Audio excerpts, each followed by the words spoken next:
Are you ready? Let's go! Don't you sometimes just want to talk about everything? You know, there's days when you can just talk about anything. Need to sit back and chat about nothing at all? Nothing But Julie, coming at you with fun and creative topics and interviews. Did you hear Julie's podcast? She's got the greatest topic. Come join the chat about everything, anything, and nothing. So unwind and tune in to Nothing But Julie. Great topics and cool interviews with some pretty awesome people. And now, without further delay, here's Nothing But Julie.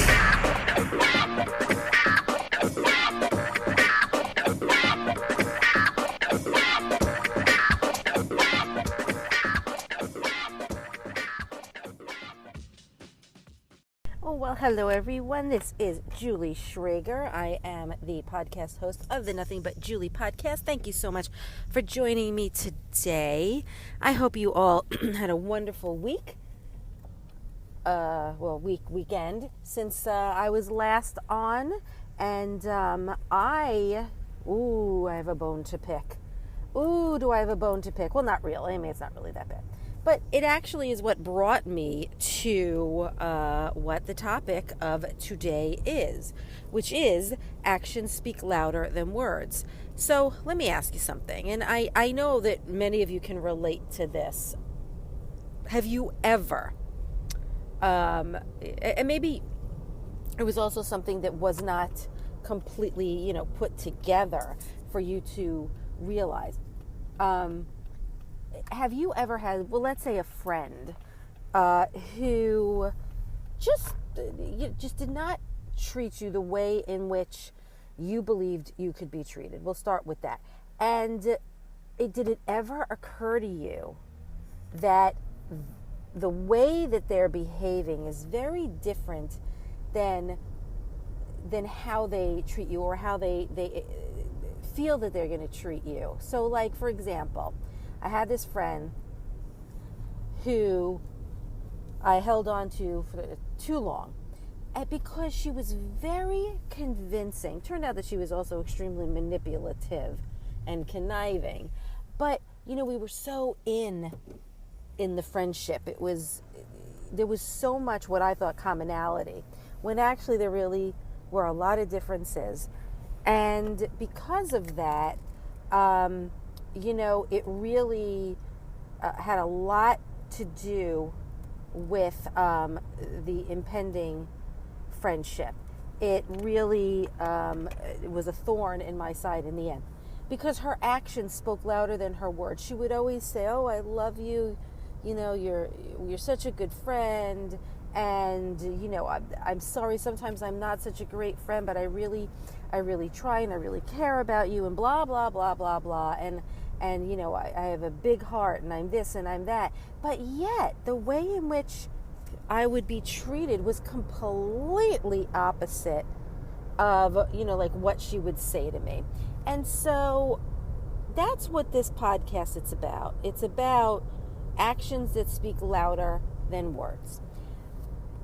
What is it about you as a person that can actually focus on the way that you actually treat others? And maybe you don't see it. Maybe there are some people in this world that think that they're an exemplary friend, or that they, I'm just trying to come up with the best scenario. You feel that you are deserving of a great friend. You feel that you, do everything right. But yet, in someone else's eyes, you're not a good person. In someone else's eyes, the things that you're doing that you actually think are good, to them are bad. And sometimes you're kind of like in a lose-lose situation. I have been friends with this person for a very long time, and she works with people and gets paid to work with people, to help people. And I found it fascinating how our relationship had become very one-sided. Okay, what do you mean? Well, this particular person would only reach out to me, on occasion. I very rarely would hear from this person. Every time we would say, hey, let's get the husbands together, nothing would happen. This happens in today's world all the time. Oh, hey, how are you? It's good to see you. Let's get together. And you're just saying it just to say it. But her actions spoke louder than her words. I can't tell you how many times we would text and, oh, how are you? How are things going? Let's get together. We would have little slight conversations, but yet we would never get together, ever. It was tedious. And there would be times when I would maybe text to be like, hey, thought we were going to be getting together this week. And all of a sudden it's, oh my God, I completely forgot. Or, oh my God, what's wrong with me? And then it would be apologetic and more apologies. And then, more texts. Hey, how are you? What's going on? The act of being this supposed, good friend was few and far between because her actions did speak louder than her words. The fact that she wouldn't act on getting together with me or talking with me outside of just, the normal bullshit texts and the constant let's get together. It was really more all about just maybe sustaining the friendship that we had instead of it being or becoming more. And so it got to the point where I just backed out of it. And I wanted not to be an incredibly cruel person, so I was kind of like weighing my options with what is the best way to go about this relationship. Do I tell her how I really feel, which can always lead to, more shit? Do I just bow out gracefully? What is the best way to do it? Because I'm not in this game to deliberately hurt someone's feelings. I'm also not in this game to have to defend myself or maybe get into a prospective argument. And I'm also not in this game to, tell people how they are or who they are. I mean, that's I don't know if there are times. There are times when that's called for, but not with this particular person. And so I decided to bow out gracefully, be very short with my answers, still answer when she texts, but just be very quick and very short. And just when I think that she's kind of gotten the hint, I get texted again. So it's like there's no... I'm not able to end it.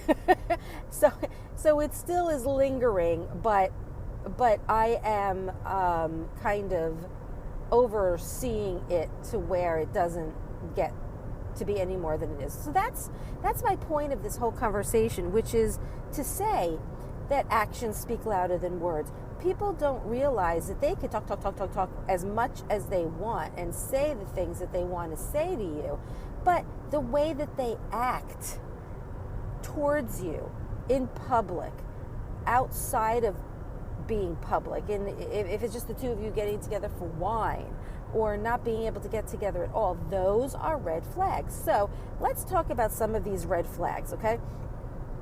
Starting off with, noticing some of these things. Now, I've discussed this before in other podcasts, not fully, just like on and off. What are some red flags that you look for? I know for me, as I've gotten older, red flags have changed. I never really, I would blow off the red flags. I wouldn't concede. And I would concede. And never really felt like, I needed to really be so alert to red flags. But I gotta tell you, after being burnt a few times in my life, after being through really great friendships and finding out in the end that, they really weren't the best, I did slowly start to build an array of different red flags that I would see in people. But here's the thing, guys. You just never know. I mean, I was friends with someone for a very, very long time. And the relationship was great. it was great. And then COVID hit, and I was just blown away at how one of my friends kind of became. And she became very enraged with me because I was being so cautious and safe, just like I think a lot of people in the very beginning were, because we didn't really know a lot about it. And then as time went by, people's opinions started to change, and we are where we are now. And she and I parted ways. And I had a discussion with her, and I had said, this is so upsetting to me, the fact that we have such differences. Instead of just parting ways and being like, screw you, we're done, like a lot of people do, I discussed with her, being able to get past it.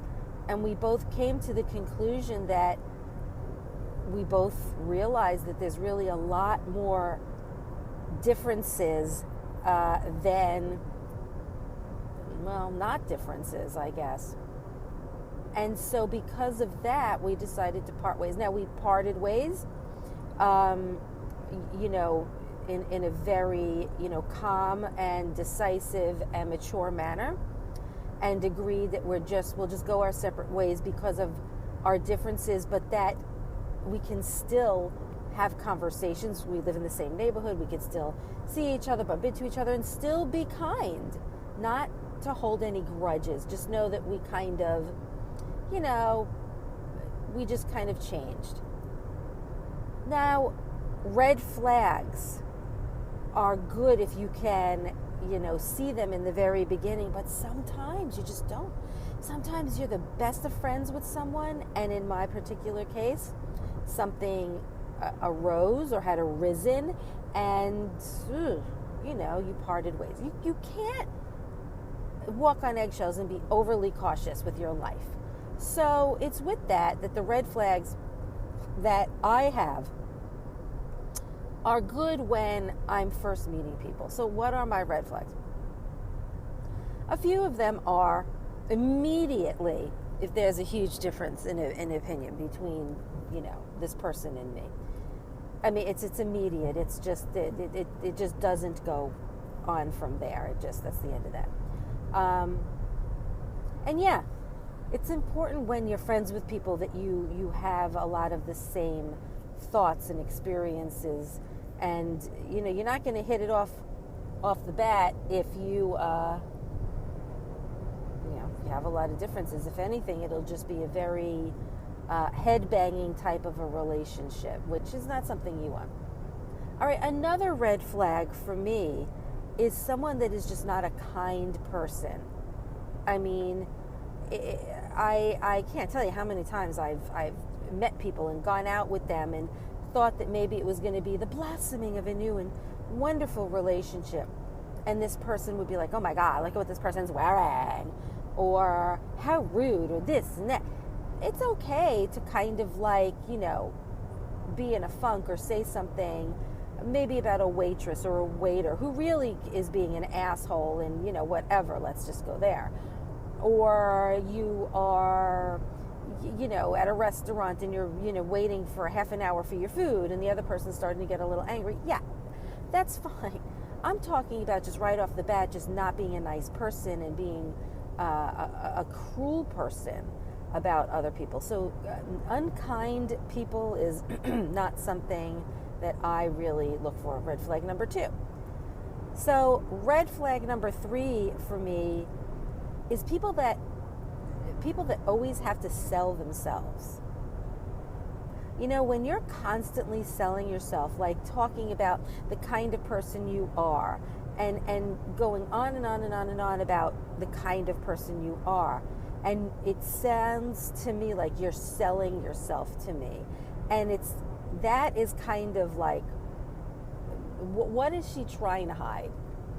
In as much as she's trying to give me every single piece of who she is, it's also like, what are you trying to hide? Like, what is it that you feel you have to give me your entire resume for? Why are you always trying to impress me, I guess? And that again is a red flag. You know, I like people who are just themselves and they don't feel that they have to prove anything to you. And that's kind of the fun about the beginning of a relationship, being able to get to know someone and kind of like maybe have to pull it out of them a little. People who are very modest are not people that always need to compete. Oh my gosh. And you know, I'm 53, so I can go back and tell you, I had this one friend, oh my God, every single time, let's say we would have a conversation and I was telling her about something that happened to me, something really good, let's say. She had to try and top it. Oh, so let me tell you. Now, I love the whole conversation back and forth. You talk a little about some things, they talk a little about some things.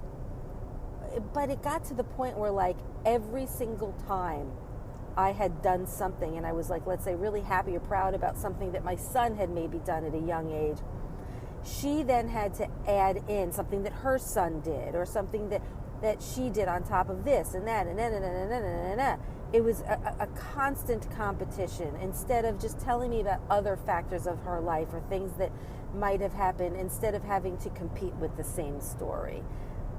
So that's a huge red flag. Another red flag is like almost desperation. Like that kind of desperation to, you know, be your friend. I know it's a horrible thing for me to say, but I have to be honest with you. Just the desperation is a little too much for me. It's like, why are you so desperate to have this relationship with me?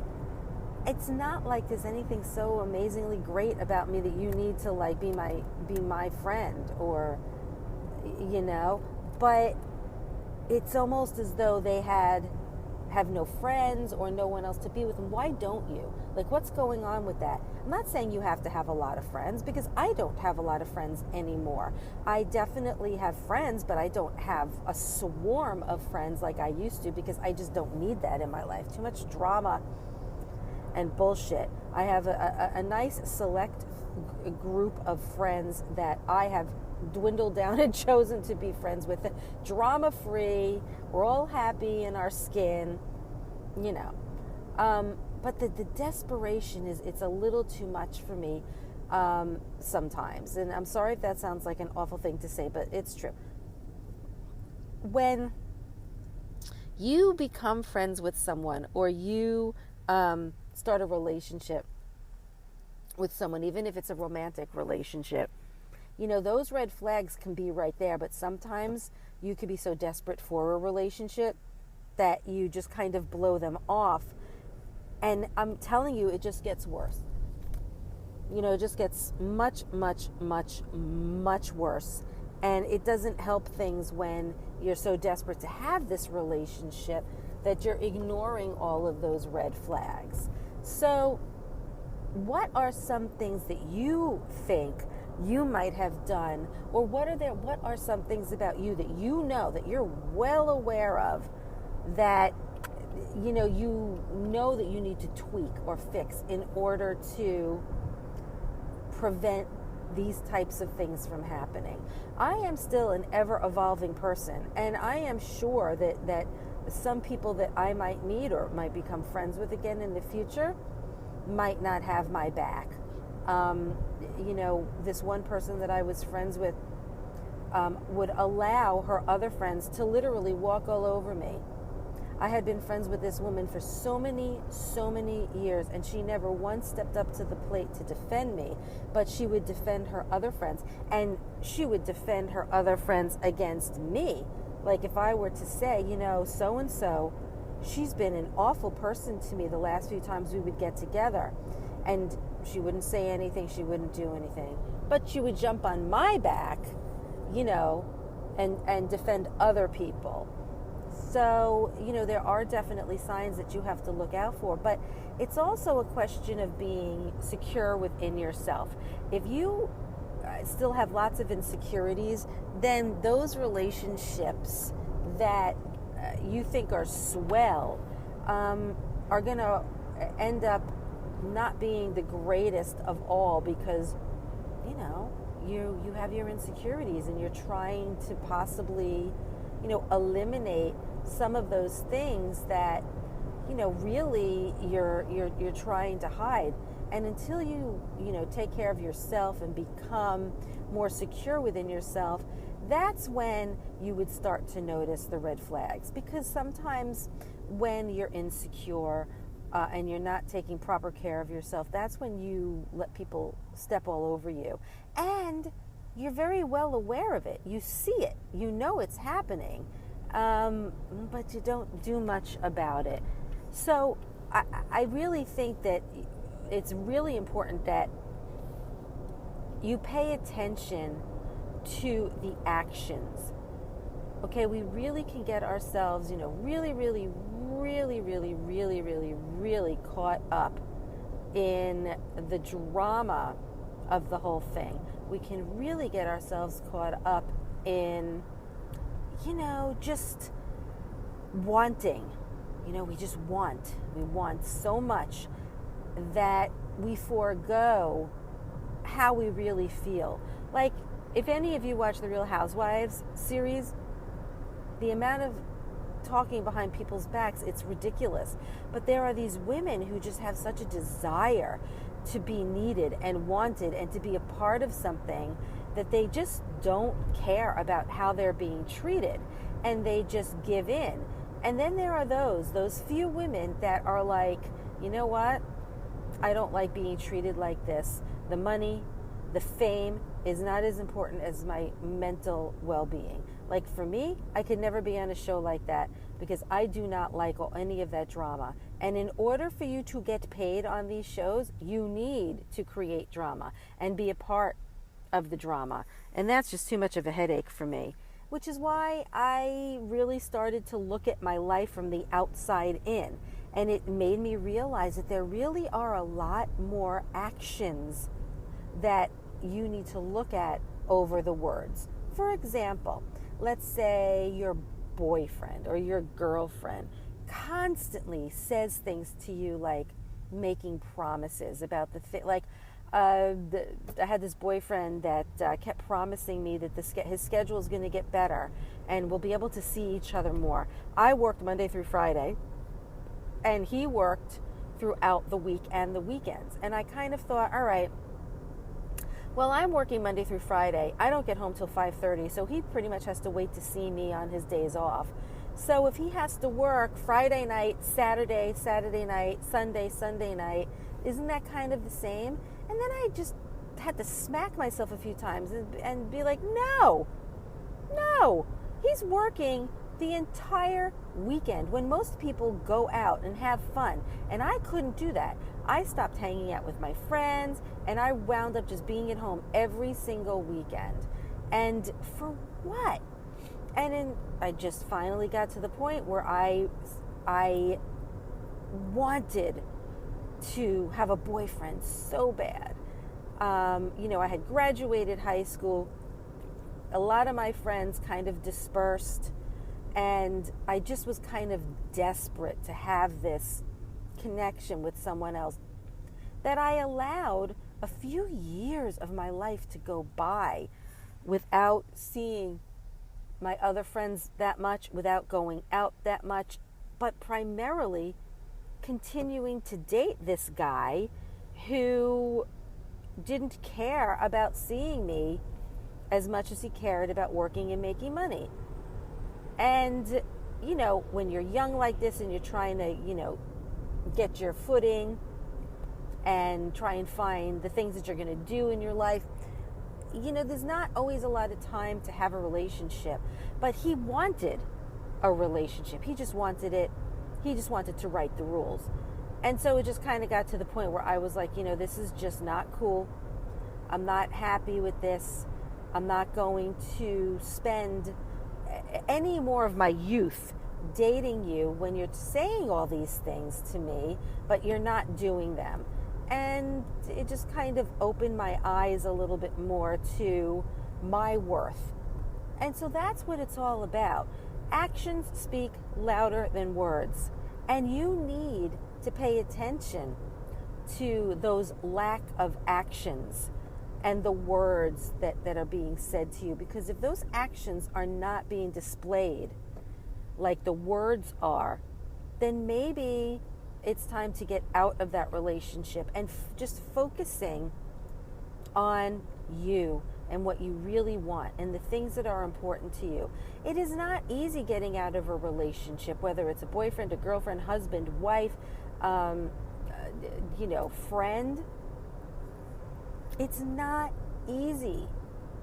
But if you are sad all the time and you feel like this is a very destructive relationship and you're more angry and unhappy than you are happy, then what does that mean? It means that it's time to get out, and you just need to find that strength within yourself, to just make that move. And I'm not saying that this is an easy thing. I'm not just,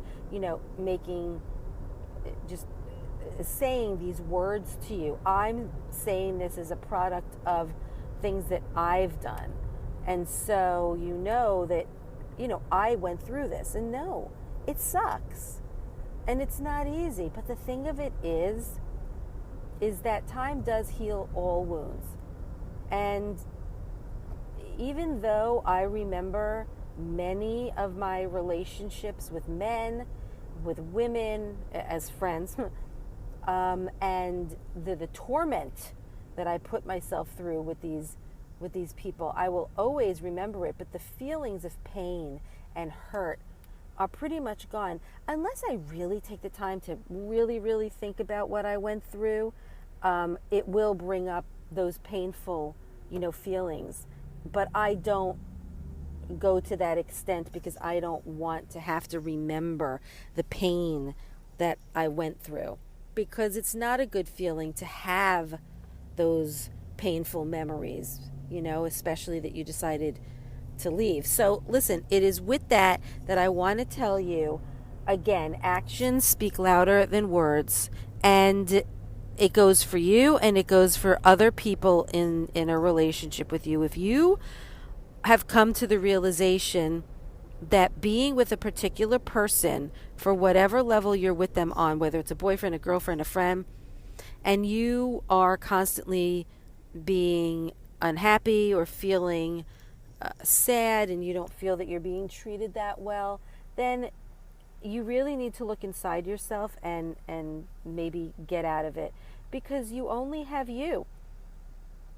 Even if you have a large family, you need to be the person to wake up every morning and still do your own thing. And without you in that equation, there is no other family. There are no other friends. So I think it's important that you take care of yourself. Sometimes you have to do the hard things, even though it's not easy, and live your life to the best of your ability, to the best of the way you want to live it, and live by your own rules. And even if you're not strong enough to let people go, I promise you that there is a lot of inner strength in all of us, and we all can get through anything. Don't forget, actions speak louder than words. Thank you so much for joining me. Until next time, enjoy the rest of your week.